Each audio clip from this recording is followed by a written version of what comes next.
March 7. தலைப்பு தயவு.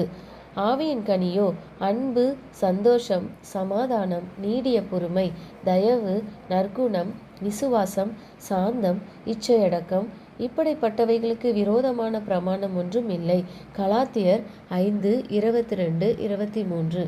நமக்குள் வாசம் செய்யும் கிறிஸ்துவை நாம் பெற்றிருந்தால் வீட்டிலும் வெளிநாட்டிலும் கிறிஸ்துவர்களாக இருப்போம். கிறிஸ்துவனாய் இருப்பவன் தன் உறவினருக்கும் தன்னுடன் தொடர்பு கொள்ளுகிற அனைவருக்கும் அன்பான வார்த்தைகளை வைத்திருப்பான். அவன் இரக்கமும் மரியாதையும் அன்பும் பச்சாதாபம் உள்ளவனாகவும் இருப்பான். மேலும் அவன் மேலோக குடும்பத்துடன் வாசம் செய்வதற்காக தனக்குத்தானே கற்பித்து கொள்ளுகிறவனாய் இருப்பான். அவன் ராஜரீக குடும்பத்தின் அங்கத்தினன் என்றால் அவன் போகக்கூடிய அந்த ராஜ்யத்தை அவன் அடையாளப்படுத்துவான். அவன் தன் பிள்ளைகளிடம் தயவுடன் பேசுவான், ஏனெனில் அவர்களும் தேவனுடைய சுதந்திரவாளிகள், பரலோக பிரகாரத்தின் அங்கத்தினர்கள் என்பதை புரிந்து கொள்வான். தேவனுடைய பிள்ளைகளுக்கு மத்தியில் கடுமையான ஆவி வாசம் செய்யாது, ஏனெனில் ஆவியின் கனியோ அன்பு, சந்தோஷம், சமாதானம், நீடிய பொறுமை, தயவு, நற்குணம், விசுவாசம், சாந்தம், இச்சையடக்கம். இப்படிப்பட்டவைகளுக்கு விரோதமான பிரமாணம் ஒன்றும் இல்லை.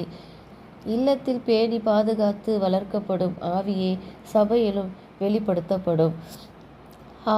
நமது ஆத்துமாவை அனுதாபம் மிக்கதாகவும் பண்புள்ளதாகவும் மேன்மையானதாகவும் முழுவதும் மன்னிப்பும் மனதுருக்கமும் உள்ளதாகவும் இருக்க நாம் கற்பிக்க வேண்டும்.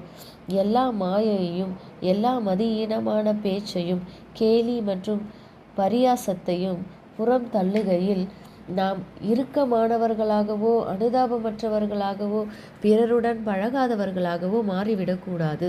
தேவனுடைய தோட்டத்தில் இருக்கும் நறுமணமிக்க மலரை போல மாறும் வரை தேவனுடைய ஆவியானவர் உங்கள் மீது வாசம் செய்ய வேண்டியிருக்கிறது. நீங்கள் மகிமையின் மேல் மகிமையும் குணத்தின் மேல் குணத்தையும் பெலத்தின் மேல் பெலனையும் பெற்று இயேசுவின் விலையேற பெற்ற சாயலை அதிகமாக பிரதிபலிக்கும் வரைக்கும் நீதியின் சூரியனாகிய கிறிஸ்து என்ற வெளிச்சத்தை குறித்து தொடர்ந்து பேச வேண்டும். இவ்வாறு நீங்கள் செய்யும்போது பரலோக புத்தகங்களில் நன்றாக செய்தாய் என தேவன் எழுதுவார். ஏனெனில் நீங்கள் இயேசுவை பிறருக்கு சுட்டி காண்பிக்கிறீர்கள்.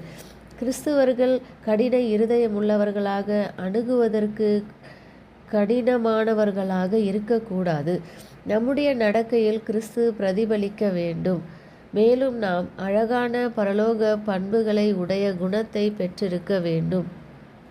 தேவ பிரசன்னமானது எப்போதும் நம்முடன் தங்கி தாபரிக்கும் பிரசன்னமாக இருக்க வேண்டும். நாம் எங்கிருந்தாலும் உலகிற்கு வெளிச்சத்தை சுமந்து செல்ல வேண்டும். உங்களை சுற்றிலும் சூழ்ந்திருக்கும் பரலோக சூழலை உங்களை சுற்றியுள்ளவர்கள் உணர வேண்டும். ஆமென்.